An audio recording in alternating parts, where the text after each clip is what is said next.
দর্শক, ভারত থেকে সবশেষ জানাচ্ছেন সহকর্মী পরমাশিস ঘোষ রায়। 22শে এপ্রিল কাশ্মীরের অনন্তনাগের পহেলগাঁওতে সন্ত্রাসবাদী হামলায় যে ২৬ জন মানুষের প্রাণ হারিয়েছে, সেই পরিস্থিতিকে কেন্দ্র করে কিন্তু ভারত এবং পাকিস্তানের মধ্যে একটা চরম উত্তেজনা দেখা দিয়েছে। ওই ঘটনা ঘটার ৪৮ ঘন্টার মধ্যেই কিন্তু ভারতের তরফ থেকে জানিয়ে দেওয়া হয়েছিল যে সমস্ত পাকিস্তানিকে ভারত থেকে চলে যেতে হবে, এবং পাকিস্তানও কিন্তু সেই পাল্টা একই নির্দেশ দিয়েছিল।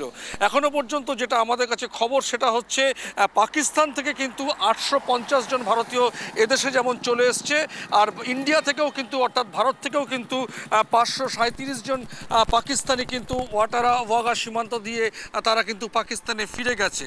এবং এই ২২শে এপ্রিলের পর থেকে আজ ২৮শে এপ্রিল ক্রমান্বয়ে কিন্তু এলওসিতে অর্থাৎ ভারত পাকিস্তান যে নিয়ন্ত্রিত যে অঞ্চল রয়েছে সেই বর্ডার লাইনে কিন্তু গোলাগুলি কিন্তু ক্রমান্বয়ে শুরুই হয়ে গেছে।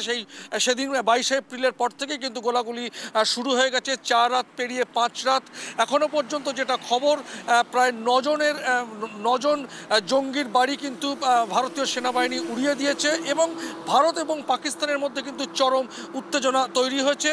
এবং প্রথম থেকেই কিন্তু ভারতের তরফে পাকিস্তানের বিরুদ্ধে বিভিন্ন ঘোষণা দেওয়া হয়েছিল, এবং পাকিস্তানের দিক থেকে বর্ডার লাইনে যে গোলাগুলির এসছে সেখান থেকে পাল্টা সেনাবাহিনীও কিন্তু পাল্টা গোলাগুলি চালিয়ে যাচ্ছে। এবং ভারতীয় সেনাবাহিনীর তরফ থেকে সমস্ত ছুটি যেমন বাতিল করা হয়েছে, এবং সেখানে কিন্তু সেনা মোতায়েন ক্রমশই বাড়ানো হচ্ছে, এবং চরম উত্তেজনা কিন্তু এই মুহূর্তে ভারত এবং পাকিস্তানের সেই কাশ্মীরে রয়েছে।